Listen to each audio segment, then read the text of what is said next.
Hoy tengo el gusto de saludar a Mauricio Jaramillo. Mauricio es internacionalista, es doctor en ciencia política y es profesor en la Facultad de Estudios Internacionales, Políticos y Urbanos de la Universidad del Rosario. Mauricio, gracias por aceptar esta invitación para que conversemos sobre populismo en Colombia a la luz de las elecciones y la segunda vuelta. Muchas gracias, Mariana, por la invitación y es un placer estar acá. Se viene pronto, en una semana y un poquito más, la segunda vuelta presidencial. Lo que hemos visto en las encuestas también es que será una segunda vuelta muy reñida entre Gustavo Petro y Rodolfo Hernández. Prácticamente cada uno se respira en la nuca del otro. Ambos candidatos se han adueñado de cierta forma de este discurso del cambio, que cada uno representa el verdadero cambio, han tomado como propia esa bandera. Y quiero que comencemos con una pregunta que de alguna forma tú ya respondiste en una reciente columna que escribiste para Razón Pública, y es que tú mismo señalas allí que Colombia tendrá que elegir o tendrá que escoger entre un demagogo y un populista. No te quiero preguntar todavía quién representa qué, simplemente la pregunta inicial que quiero hacerte es, ¿cuál es el proyecto político de un demagogo y cuál es el proyecto político de un populista? ¿Qué representa cada quien? En cuanto a la demagogia, es más difícil de determinar porque la demagogia no presupone un proyecto político. La demagogia lo que presupone son como unos instrumentos retóricos para convencer a cualquier precio. Si eso incluye la manipulación y el uso sistemático de falacias, pues obviamente digamos que se convalida y lo vemos todo el tiempo. Por ejemplo, en el caso de Donald Trump, cuando se dice, esa es una falacia típica, muy de moda en la política en América Latina, en Estados Unidos y en Europa. Los migrantes son sinónimo de inseguridad. ¿Por qué? Porque donde hay migrantes hay inseguridad. Entonces ahí se establece pues un fenómeno que no tiene nada que ver con otro, se inventan un poco esa causalidad.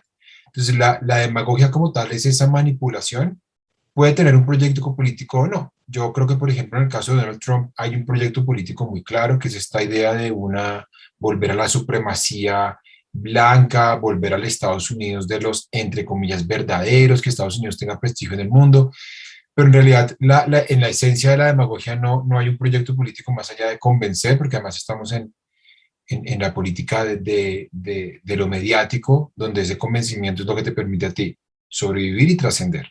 Luego el populismo sí presupone un proyecto político porque es una práctica, insisto, no hay un populismo que sea exclusivamente de izquierda o de derecha, puede ser de izquierda o de derecha, de centro no, el centro es moderado.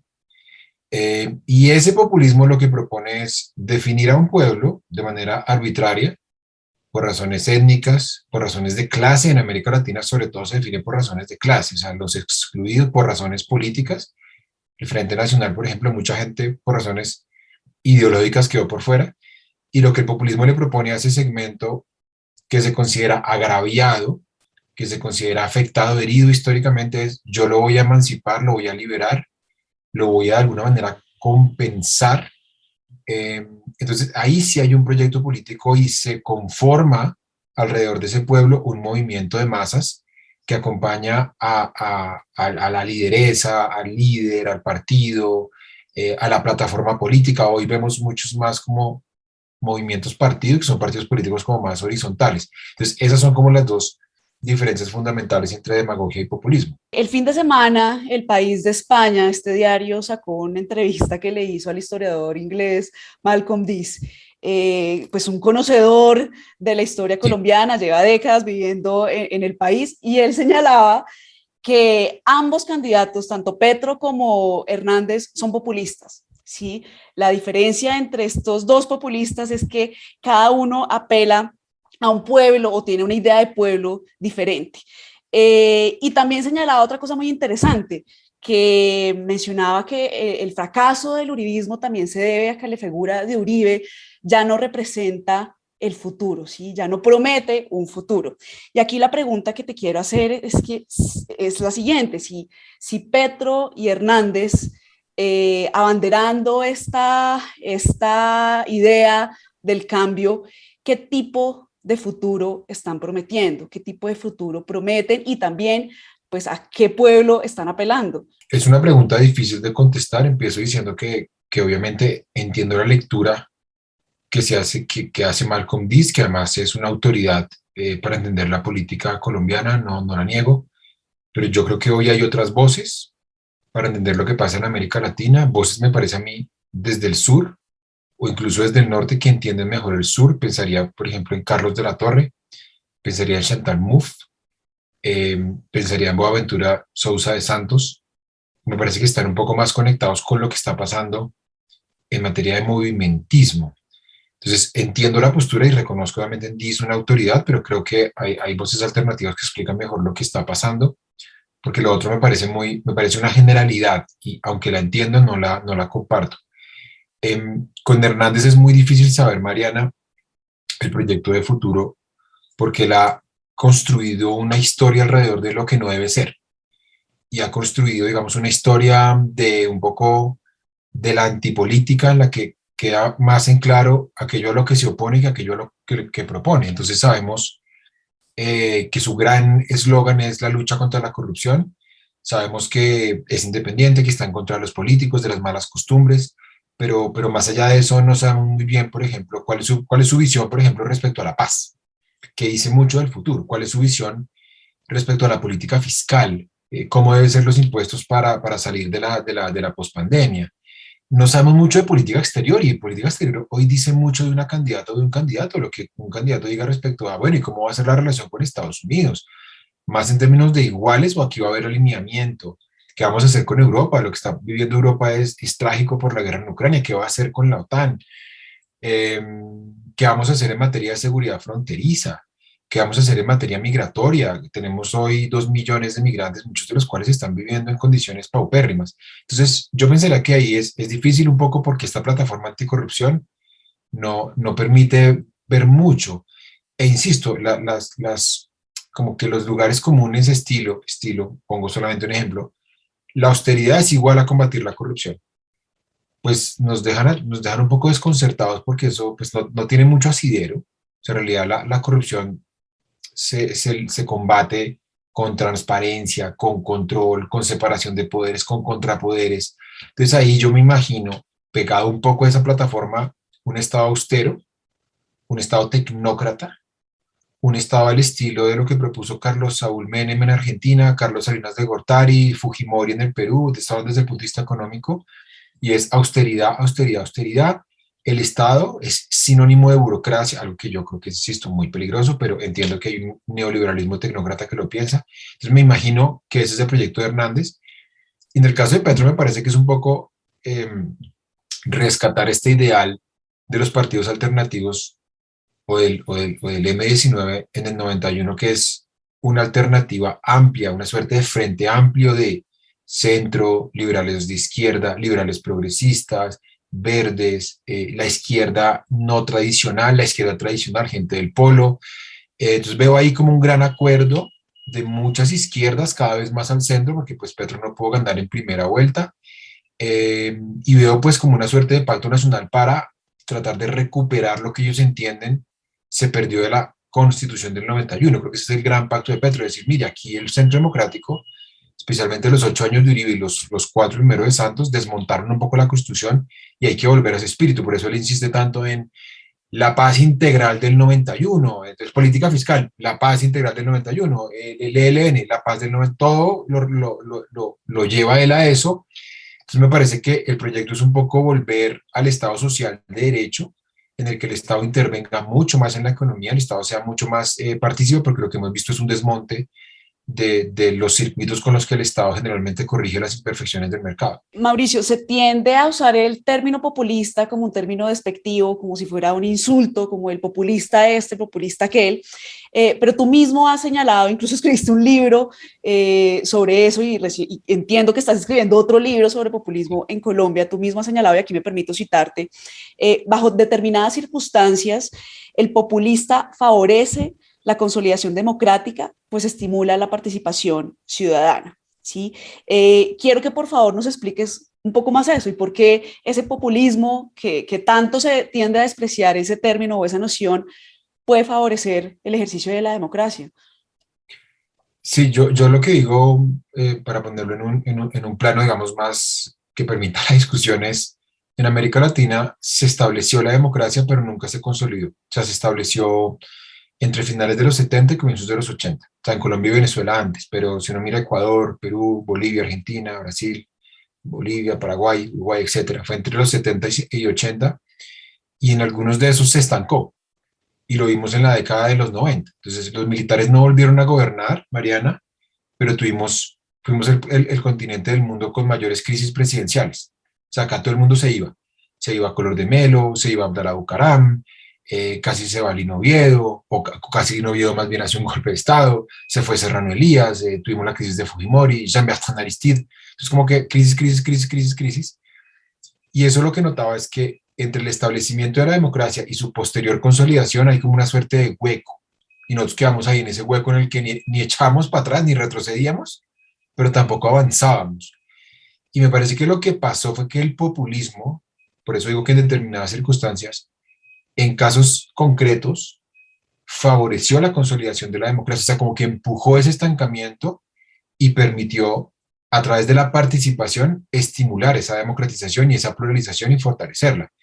Y hablo de los casos de Bolivia, de Ecuador y de Venezuela entre el 99 y el 2004, que es cuando Venezuela se refunda.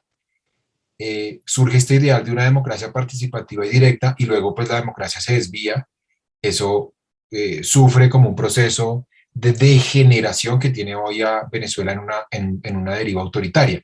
Pero si uno mira el populismo como un fenómeno, Mariana, contingente, o sea, el populismo dura un ciclo, el populismo no puede durar 20 años, en el que de alguna manera favorece esa participación, pues lo que uno ve es que esa participación sí estimula la democracia, y es un poco lo que hemos visto en esos casos, sobre todo el caso ecuatoriano, que es el que yo trato en mi libro. Eso ocurrió. Entonces, lo que estamos planteando acá es que ese populismo, insisto, no siempre, porque hay unos populismos que efectivamente derivan en experimentos autoritarios, pero solamente en determinadas circunstancias ha favorecido la democracia, y eso lo vemos en la zona andina. Es casi que imposible cuando tú hablas de populismo y mencionas también en algunas columnas la tecnocracia, es imposible no preguntarse por el centro y por el papel del centro como en este contexto, y por también cómo le fue al centro, y de alguna manera cómo el mismo líder del centro ha actuado de una forma pues errática. Y quiero preguntarte sobre eso, pues a la luz de esto, ¿qué va a pasar con el centro en Colombia? Esto me lleva un poco también ligado a lo anterior, a la antítesis del populismo, que es la tecnocracia. Yo te decía, hay populismo de derecha, hay populismo de izquierda, pero no de centro, precisamente porque el discurso del centro, tanto izquierda como derecha, centro izquierda, es no, nosotros no apelamos a esta idea pasional de que hay un pueblo agraviado. No, para nosotros es la técnica, la razón. Nosotras y nosotros los expertas y expertos, nosotros nos encerramos a puerta cerrada, y ustedes, pueblo bruto, ustedes plebe, ustedes no saben, entonces dejen en nosotros, que es un poco lo que está pasando en Europa. Hay una tecnocracia, a mi juicio, desbordada, que está afectando la democracia, porque se ataca la deliberación en la medida en que dicen, pues ustedes qué saben de política fiscal, ustedes no tienen ni idea, déjenos a nosotros. Ustedes qué saben de derechos humanos, ustedes qué saben de migración, ustedes saben de política monetaria, no, entonces a nosotros sí. Eso me parece que se trasladó a Colombia. Y un poco mi impresión es que el centro tiene como dos concepciones. El centro es una opinión, es una gran franja, y el centro es un movimiento, partido político. En Colombia es más una franja de opinión que un movimiento o partido político. Por eso mucha gente se pregunta, oiga, en la encuesta del DANE, el 44% de la gente, y es una encuesta grandísima, con 70.000 hogares. O sea, ninguna de las encuestadoras puede tener una muestra como esa. 44% de los hogares en 2021 se considera de centro. Entonces la gente dice, Mariana, oiga, pero si uno mira las elecciones, al centro lo borraron en primera y en segunda. Y ahí lo que vemos es que la gente, en términos de opinión, entonces, Mauricio, Mariana, ¿ustedes qué son? Centro. Yo no me voy a comprometer. Pero en términos de militancia y en términos de voto, la gente no acude al centro. Entonces, eso es lo primero. Hay más centro en términos de opinión que en términos de militancia. ¿Y por qué hay tan poca militancia frente al centro?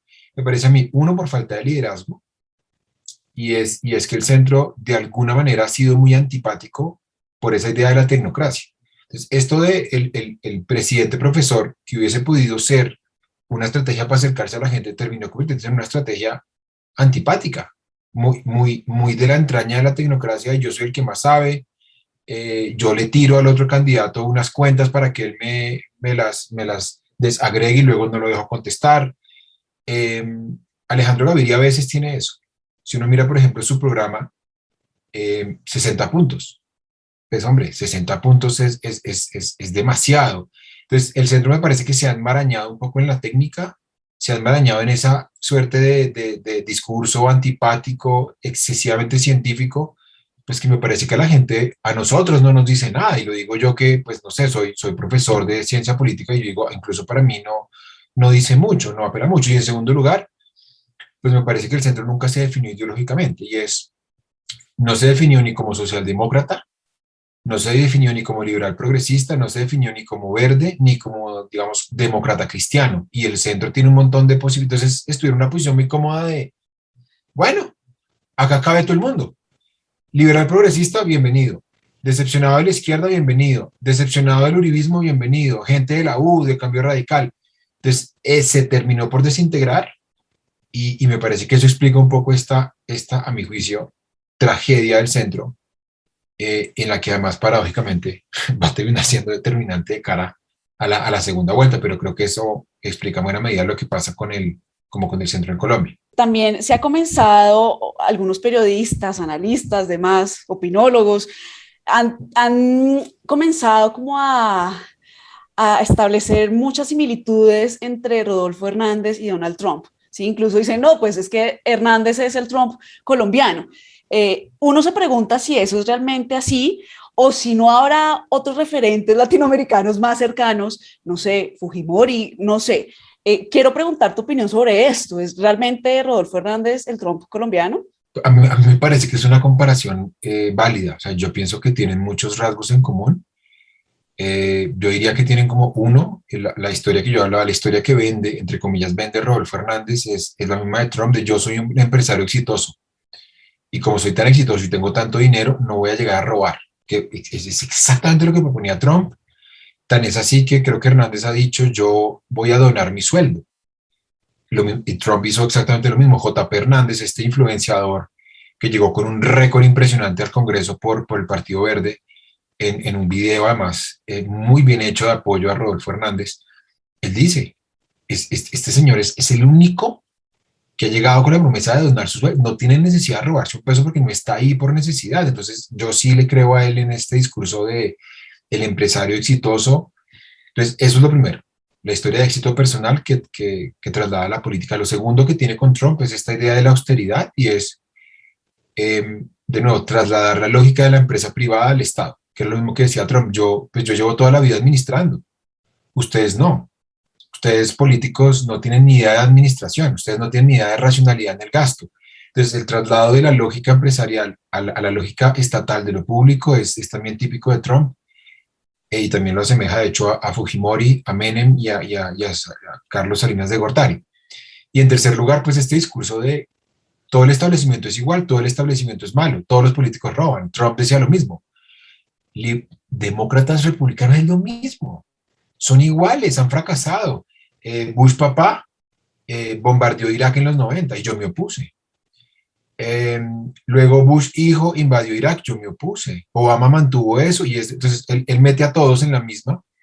Trump tuvo que candidatizarse por el Partido Republicano Mariana porque si no él no obtenía la posibilidad. O sea, tú necesitas en Estados Unidos tener ese aval. Entonces él, digamos que obtiene ese aval en el Partido Republicano, pero es un aval meramente nominal, pero en términos estrictos él representa mucho más el partido del T, por ejemplo. Entonces, Rodolfo Hernández lo mismo, el discurso antipartidista, antiestablecimiento es muy parecido al de Trump, y yo le agregaría una cuarta, que ahí sí lo asemejo a Menem, a Fujimori y a Salinas de Gortari, que es, insisto, este discurso neoliberal tecnócrata, ¿no? De vamos a reducir el Estado a su mínima expresión, que es algo que yo creo que no hemos tenido como la posibilidad de deliberar suficientemente pues con él. Entonces yo creo que es una mezcla entre como eh, tecnocracia neoliberal de los 90 que hubo en América Latina y obviamente el discurso antiestablecimiento de Donald Trump. Hay preocupación de lado y lado, es decir, de preocupación de los petristas y preocupación también de los rodolfistas por quién va a llegar al poder y sobre todo que cuando llegue a este poder va a acabar con la institucionalidad. ¿Sí? Eso se escucha en ambos lados. ¿Quién representa un riesgo real, un demagogo, un populista, frente a la destrucción, pues, a este escenario caótico de pérdida de la institucionalidad? Guiado por la evidencia empírica, sin duda alguna la demagogia. La demagogia ha sido mucho más destructora de la democracia, porque además la demagogia en el caso de Trump, de Hernández, de Bolsonaro, que también es demagogo y no populista, lo que uno ve ahí es, en un momento dado, el problema de los demagogos es que no están muy preparados para los consensos, generalmente no saben negociar, y eso los lleva muchas veces a bloqueos institucionales, y en esos bloqueos institucionales es que tienden a surgir esos experimentos autoritarios. A Bolsonaro, por ejemplo, le ha pasado con la justicia, que los ha amenazado muchas veces, le ha pasado con los medios de comunicación, y le ha pasado con el Congreso, al que ha amenazado con cerrar. Eso pasó, por ejemplo, con Jorge Serrano Elías, pasó con Alberto Fujimori, y eso preocupa de Rodolfo Hernández, que digamos, no ha respondido a la pregunta de él, cómo va a gobernar como no teniendo bancada.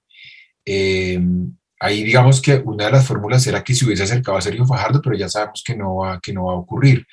Entonces ahí yo pensaría que, no estoy diciendo que vaya a pasar, pero digamos, teniendo un demagogo, teniendo una persona que, insisto, no es muy propensa a la deliberación, y teniendo una persona que no tiene bancada, uno sí como que le viene a la mente un poco un Fujimorazo, el Fujimorazo del 92 de abril cuando cerró el Congreso, o el Serranazo en el 93 cuando pasó algo similar en Guatemala. Entonces yo pensaría que se corre un riesgo real. Yo pensaría que con Gustavo Petro, a pesar de lo que se ha dicho, y no lo digo por defenderlo, yo no soy petrista, lo de Petro es lo contrario. Si uno compara a Petro, por ejemplo, con Correa, con Morales y con Chávez, que proponían una refundación, Chávez llegó a la presidencia diciendo, yo voy a disolver la Cámara, voy a disolver el Congreso venezolano, las dos cámaras, y voy a poner un Congreso unicameral y voy a llamar una constitución. Lo voy a hacer. Lo mismo Correa dijo, de hecho, yo no tengo listas al Congreso, igual que Rodolfo Hernández, y no tengo listas al Congreso porque yo apenas llegue hago una convocatoria, una consulta popular para preguntar a la gente si quiere una nueva constitución o no. Lo mismo Evo Morales. Morales dijo, mi proyecto político como candidato es una nueva constitución. Petro dice lo contrario. Petro dice, mi proyecto político es volvamos al pacto del 91, del que él dice que él hizo parte. Yo, bueno, tengo como mis reparos, no creo que Petro haya hecho tanta parte como él dice. Él dice, volvamos a eso. Vamos a los acuerdos de La Habana. Defendamos las instituciones que tanto nos tocó construir. Acordémonos, Petro es un hijo de las contradicciones del Frente Nacional y un poco Petro vio mucha gente morir. Entonces él dice, yo tengo una responsabilidad con la gente que murió luchando, entonces rescatemos ese pacto por el que supuestamente superábamos el Frente Nacional. Entonces yo pensaría que con Petro hay más garantías. Y me parece que con la propiedad privada ya me parece que es claro, Colombia lleva un año haciéndose a la idea de que Petro va a ser presidente. Pues lo digo por las encuestas, no porque vaya a ocurrir. Y eso obligó a Petro a reunirse con empresarios, con embajadores, con inversionistas. La reunión con inversionistas estadounidenses es muy clara. Petro además conoce, por el cabildeo que hizo contra el TLC con Estados Unidos me refiero, conoce muy bien los circuitos de la política en Estados Unidos, conoce bien cómo se mueven la Comisión de Apropiaciones, la Comisión de Relaciones Exteriores de Senado. Entonces, tengo la impresión que es una persona que conoce y es más consciente de la institucionalidad, y por la gente que lo está rodeando, me parece que hay muchas más garantías, y sí pensaría que con Rodolfo Hernández es un poco paradójicamente, es como una suerte de salto al vacío. Y bueno, ya una pregunta para terminar, Mauricio, un poco como de, no sé si predictiva. ¿Quién crees que gane la segunda vuelta? Pues Ya. teniendo en cuenta los resultados de las encuestas que hemos visto. ¿A quién le Me apuestas? mataste. Yo creo que va a ganar Petro, básicamente por dos razones. Una, porque me parece que él se está ganando la franja del centro. Tengo la impresión que el centro estuvo súper representado en la primera vuelta. Es decir, la gente del centro no votó, un poco porque decía, pues mi voto era por Sergio Fajardo, pero él no va a quedar, entonces yo no voy a votar. Como ahora el centro sí tiene un papel importante, me parece que mucha gente se va a animar y ideológicamente cuando uno ve verdes, cuando uno ve liberales, cuando uno ve nuevo liberalismo, cuando uno ve gente del MOVIR o Dignidad, a pesar de lo que digan sus líderes, yo me imagino a los votantes diciendo, bueno, pues entre los dos proyectos se parece más el mío al de Petro. Y en segundo lugar, creo que Petro hizo una corrección urgente que le costó mucho en la primera vuelta y es cambiar el discurso frente a la minería. Esta idea de abandonar en 12 años los combustibles fósiles me parece que le generó muchas inquietudes a algunos departamentos que viven no tanto de la gran minería, sino de la pequeña minería. Santanderes, Boyacá, Cundinamarca, Antioquia, ahí lo castigaron. Yo creo que con esta idea del pacto minero, si lo saben difundir, lo que pasa es que los influenciadores del petrismo son insoportables, si lo saben propender, difundir, me parece que así él no gane en estos departamentos, en Boyacá es difícil, en Antioquia es muy difícil que gane, así no gane, con que sume más junto a la franja del centro, me parece que va a llegar con relativa facilidad al 1,5 millones, 2 millones que necesita. Lo de Hernández es más complicado porque muchos de sus votos, como yo lo decía, muchos de sus votos en primera vuelta los tiene menos adquiridos de lo que él cree. Tiene más adquiridos los votos de Fico, porque los votos de Fico son muy antipetristas, esos no se van a mover, pero los 6 que obtuvo Rodolfo Hernández, por este coqueteo con la clase política tradicional, por ejemplo, el apoyo de Néstor Humberto Martínez, una persona que ha votado por Rodolfo Hernández por la antipolítica, ve que está reunido o que Néstor Humberto Martínez lo apoyó, pues hombre, uno debería decepcionarse. Entonces yo pensaría que esos 6 millones los puede perder y aunque tiene para dónde crecer, me parece que es una base muy, muy gelatinosa, por eso pensaría que va a ganar finalmente Petro. Mauricio, pues muchas gracias por tu tiempo, gracias por ese interesante análisis y recibe un saludo.